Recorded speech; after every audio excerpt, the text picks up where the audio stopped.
Hello, everybody, and welcome to a Bright Founders Talk at Temi. Temi is an international software development company that designs, builds, and delivers software for sustainable businesses and promising startups. Welcome to our podcast, where we bring you the most inspiring stories of entrepreneurs and experts in the software development industry. And each week, we interview successful leaders who share their unique journeys and valuable insights. I'm your host, Barry, and today we're lucky enough to have a remarkable guest joining us, Kieron James, who is CEO at Wonderful. Hello, Kieron. Welcome to the podcast. Hi, Barry. Glad to be here. Thanks ever so much for hosting me. It's our absolute pleasure. Well, thank you so much for taking time out of your day. We're always conscious that we appreciate people who come in and give us their free time. For those who don't know you, could you tell us a little bit about yourself and the company that you work at? Sure, absolutely. I'll give you a very quick whistle-stop tour to the history. I've been involved in tech businesses now for about 30 years. Started life in a trade association, went from there into teaching in high schools for a while, then out to the Middle East, running a training institute. And it was just after that I started my first business back in the very late 90s, which was in web design. Probably me and the rest of the world, given the time. But there we go. So yeah, went from there into domain name registration. We've done company formations, email marketing, a whole raft of things. But I guess one common theme has always been focused on the SME sector. So we've kind of built web interfaces and platforms that aim to serve that particular community over all of those different product areas. And the most recent is in payments using open banking, which again, kind of quite revolutionary technology and a very interesting space to be operating in. So that's a quick background. I'm kind of curious, what led you to go from teaching to being a CEO? Good question. It was when I was out in the Middle East running the training institution. I was actually teaching business studies and economics first of all, and then Middle East. And they asked me, this would have been probably 97, 98. They asked me to put together a marketing PDF because they were going to do some expansion across the whole of the region. And as soon as I started looking at that and researching it, it just struck me that it was probably a good time to be doing something on the internet rather than putting together a PDF document. Yeah. So that's how it really got started, from teaching into business.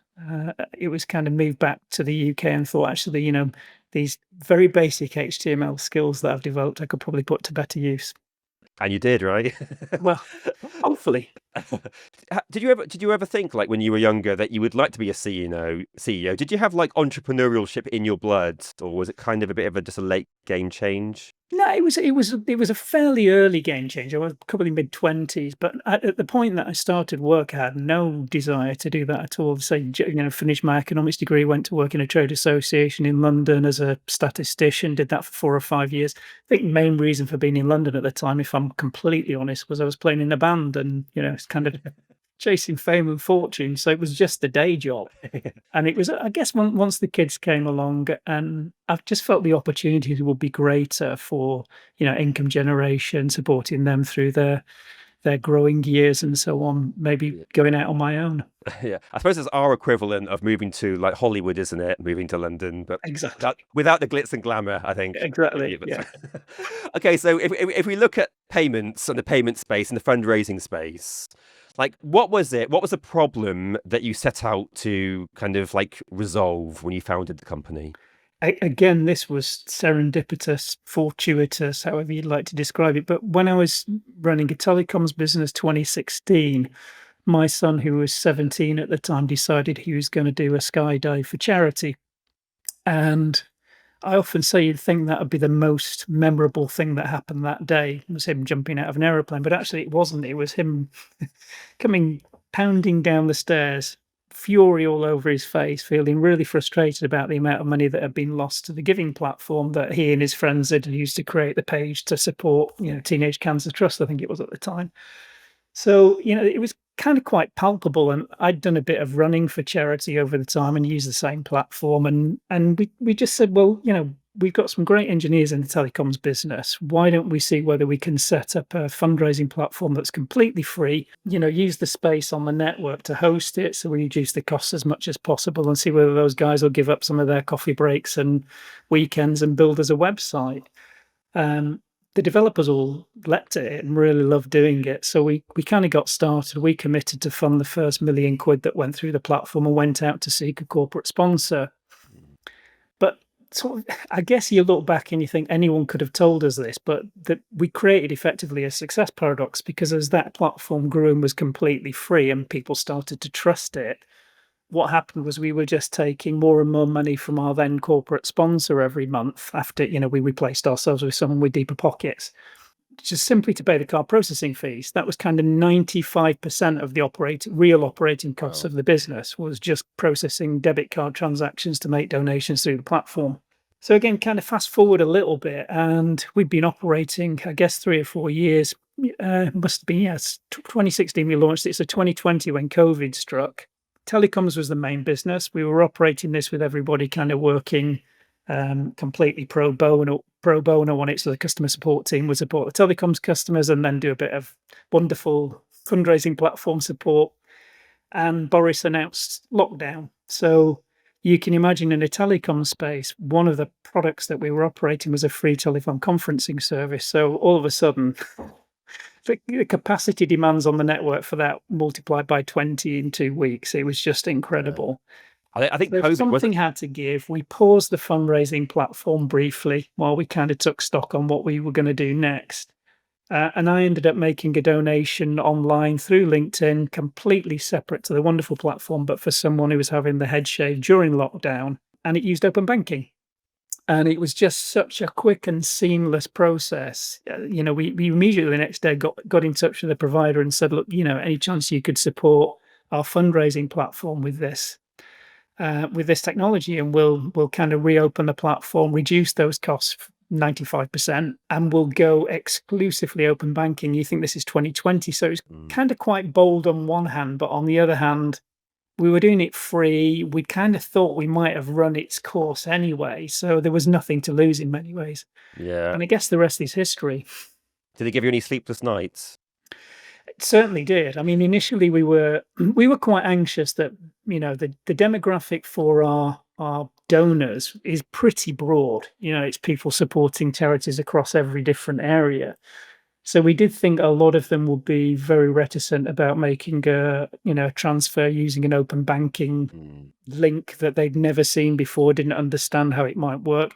QR codes, again, we have, in a sense, COVID to thank for the broad adoption of those, but not that it was a new technology, but it wasn't seen very much in payments back in 2020. So again, getting somebody off a laptop computer using a QR code to make a payment through a mobile banking app seemed like, is this going to work?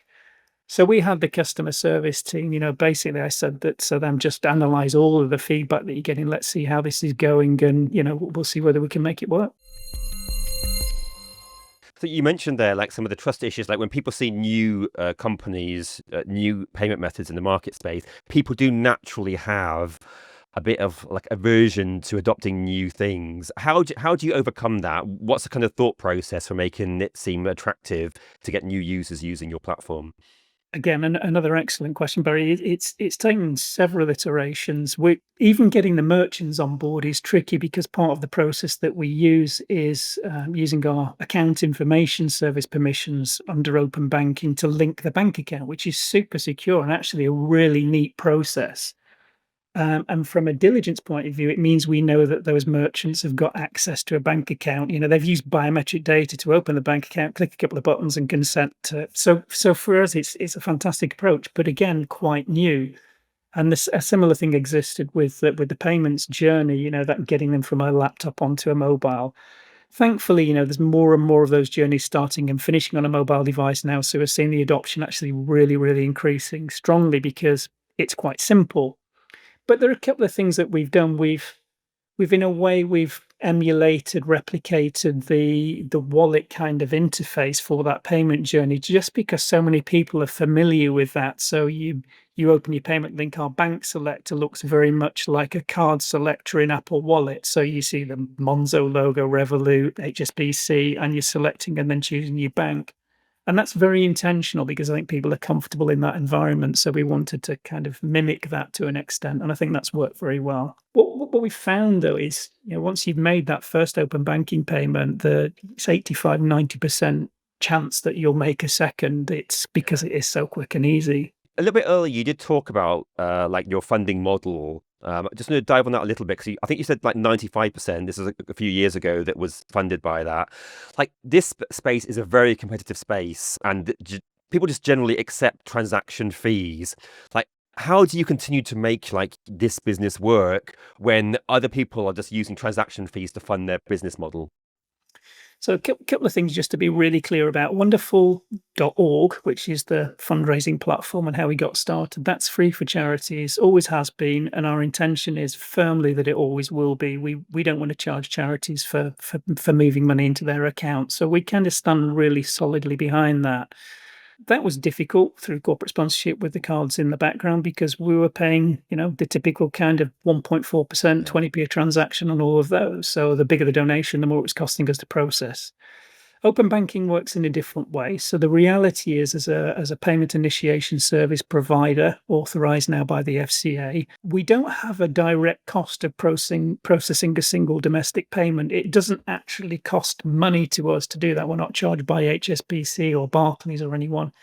Now, with some of the newer payment methods coming in, like commercial variable recurring payments, there will be charges associated with that. But that removal of so many intermediaries from a transaction and that almost zero base point that we're paying for the transaction means that for us it's infrastructure costs, it's head count, it's all of those things that we need to meet. But we've taken probably 8 to 10 to 12 intermediaries out of a card transaction, and it's just us that's sitting between now the customer and the retailer or the donor and the charity as one provider of service. That allows us to introduce something that's been quite revolutionary in this space, even on the commercial side, which is a subscription approach to payments for small businesses. And because of that, we're able to make a bundle of transactions that's very, very attractive for a small business. It's essentially 1,000 transactions for £9.99 a month, irrespective of the transaction amount that's being processed. So, that works out a penny a transaction if you're using all of them. And people say, how can you make that work?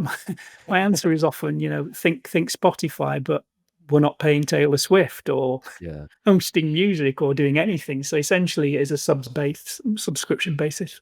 It is quite a revolutionary way of thinking about it, isn't it? Like when you explain it like that, it is very interesting. Are there any misconceptions that people have when they're talking about like donation platforms or payment processing that you might want to allay here? I mean, one of the obvious ones that we've tried to tackle for a long time, and we continue to try and tackle in the giving space, is just that kind of opacity almost that people aren't aware. People are making journeys through checkouts and so on very quickly these days. Everyone wants to reduce the number of clicks to as few as possible. And the same happens when you're making a donation. So what we've seen is a prevalence of things like tip jars when you're making a donation through most of the giving platforms. Absolutely fine. The economics behind that model is completely sound. The only thing that we really push for and would like to see more of is just greater transparency in that journey so that a donor is really aware front and center of how much they're going to tip the platform, which is often a fully funded profit-making organization for providing that service. And I think with that transparency improvement, everyone's much happier. Similarly, I think in the payment space, the commercial payment space, a lot of people see the headline rates, but don't really look at that as a cost. When if you break down that 1.5% and 20p in terms of the impact on your margins, and a lot of people go, it's 1.5%. Yeah, it's a bit high, but it's 1.5%. But it's 18% of your net profit if you're a small business in the UK.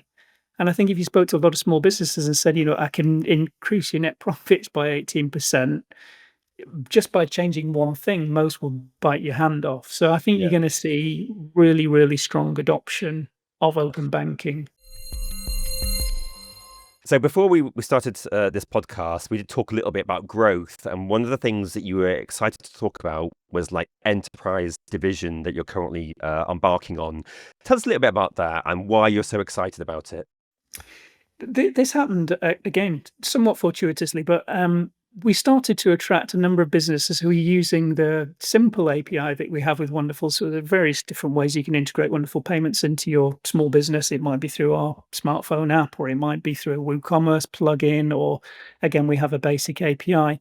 And we were seeing really creative use of that, probably beyond what we expected in terms of the volume and value of transactions that are being processed for that, 10, 20, £50 a month fee. And that led us to think about, features like custom branding, which again is available through that basic app, but just a lot more API type functionality.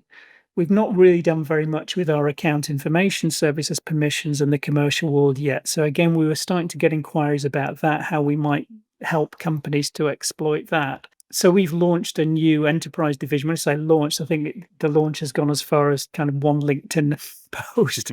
But the demand for it has been really, really strong in the last, 7 or 8 weeks since we made that post. We've got a lot of people are now completing onboarding and starting to use that service.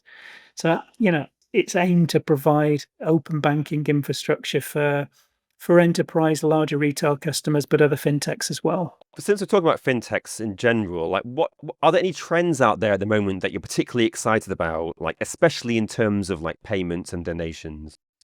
I think the biggest one that's just been dragging its feet for way too long is the whole commercial variable recurring payments, which is a terrible mouthful, and we're hoping it gets a much better commercial naming as it goes into launch. But this is effectively a direct debit replacement and also the card on file replacement, which both come with fairly heavy costs. The interesting thing from a consumer point of view is it gives a lot more flexibility to the consumer as well. So you're basically giving a retailer or your bill provider the ability to take money from your account, but within certain parameters, within certain ranges. The best example I can think of for that is that, if you imagine setting up that kind of facility with somebody to charge your electric car, then you know that to full battery, it's never going to cost more than, say, £65 or what, probably a lot less than that. So you set that upper limit, that amount will vary each time you plug it in, but you've got that control. Whereas with a direct debit, obviously you don't have that level of control. So I think from a consumer point of view, that's really interesting. But from a merchant point of view, it's things like the instant settlement. And again, there are massive reduction in costs over the existing technologies. So for us, we get the same thing. Recurring donations are a really positive thing for charities. But if they can reduce the costs of bringing those into the charity, then that's got to be a winner. Is there like how do you go about like fostering like trust and transparency with like both users and partners, especially when it's such a competitive workspace? I think, again, it wasn't planned because we didn't really set out when we launched the wonderful fundraising platform to go into payments, but it's made enormous sense for us to use that tech for good heritage as part of the branding when we launched the small business service, because we had so many charities, donors and fundraisers who were already familiar with the name. And I think that that was difficult at the outset, convincing charities that we weren't up to no good. When we say it's going to be completely free, they go, "Oh, what was the catch? Are you trying to get our debt?" Whatever it might be. But I think now we've been established for so long in that space that wonderful brand has been synonymous with transparency, openness, and we wanted to bring that to the pricing, which again we've done with the enterprise division. So the enterprise division, I think we're probably one of the few providers that even for enterprise customers, our pricing is literally on the homepage. So a lot of it, it's price on inquiry and so on, and you've got a couple of meetings before you get to find out what you're going to be paying. So I think doing that, just being front and center about everything. Again, we've used open banking. But I don't think we're unique in this, but I don't think everyone's used that model to make sure that the money goes directly from the consumer to the retailer. We don't sit in the flow of funds at any point. So again, that's created benefits and trust because you know that the moment a consumer's paid you, it's in your bank account. I love the transparency thing because I often, when I see something and there's a product that I like and I'm trying to find out what the cost is, if I can't find it immediately or I need to have a conversation with someone, it usually means it's expensive and I usually I dip out straight anyway. So I think that's a really great way to do it. And for someone like me, I would love that. So this is a very ethical industry. How do you kind of like innovate, but try to maintain like a strong level of compliance and ethical accountability? You need good people for sure. So, I mean, again, for me, compliance and innovation, they're not at odds. We try and see compliance and changes in terms of regulation as potential door openers to things that other people don't want to get involved in. So for us, it can create opportunity. We saw that with, things like the introduction of O3 numbers when we were in telecoms. We saw this as something new that we could perhaps use to innovate and create a new service, and we did with the telephone conferencing service on O3 numbers. So for us, it's the same thing. You look at areas like consumer duty, whatever it might be. It's just exploring that and thinking what does that create that can help us as a business to actually provide this service in a better way for the end user. So, we're serving a number of different people across the whole of UK citizen consumer, from, fundraisers to donors to charities to SMEs to enterprise customers. We just want to make sure that we do the very best by all of those, that the feedback loops are there. If a PSU, that's the someone making the payment, has a bad experience, you want to allow them to feedback not only to the merchant but directly to us. So we try and just give as much opportunity for that to happen, and build on that experience. Our merchant onboarding probably has gone through 10 iterations now just to try and make that better, smoother. We're just constantly learning from the things that create those points of friction that we can never remove. We always want to be completely compliant with the regulation, but is there a better way of presenting that checkbox, or is there a better place for bringing it up in the journey, whatever it might be?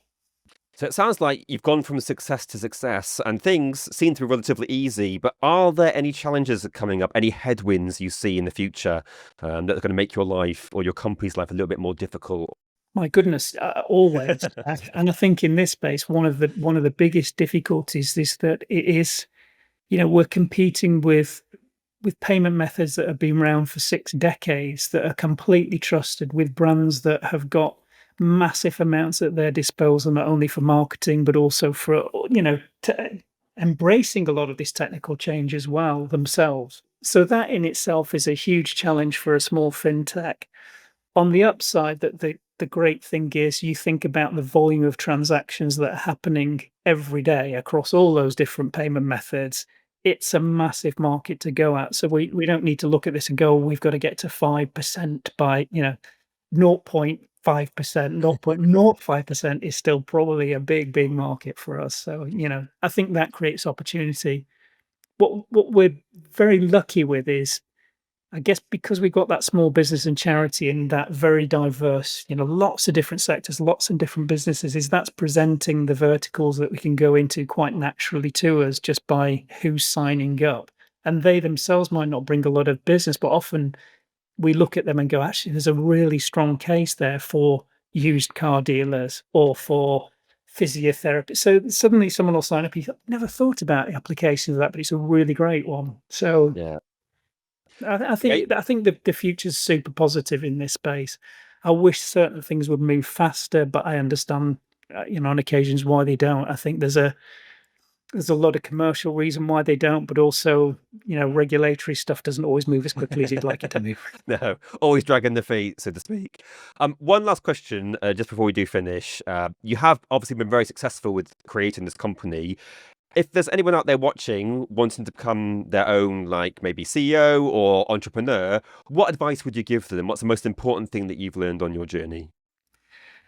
I think it's probably, again, a very not obvious one, but tenacity is important. But I'd counter that by saying, don't be afraid to change. Don't be afraid to pivot. Don't be afraid to actually just give up and start something new. I've had this along the way. There've been successes, but there've been many businesses that I've started and then just thought, I was completely wrong about that. So I think a couple of things have been important to me. It's do something that interests you. I think that's quite important. There's no point embarking on in a sector that you've got no interest at all in, just because you happen to have a head for maths or whatever it might be. But equally, don't let that drive you to a point where it's kind of just blind ambition, that you think it's going to work because you love it so much. That thing that you do during the day, you think everyone else is going to have that passion for.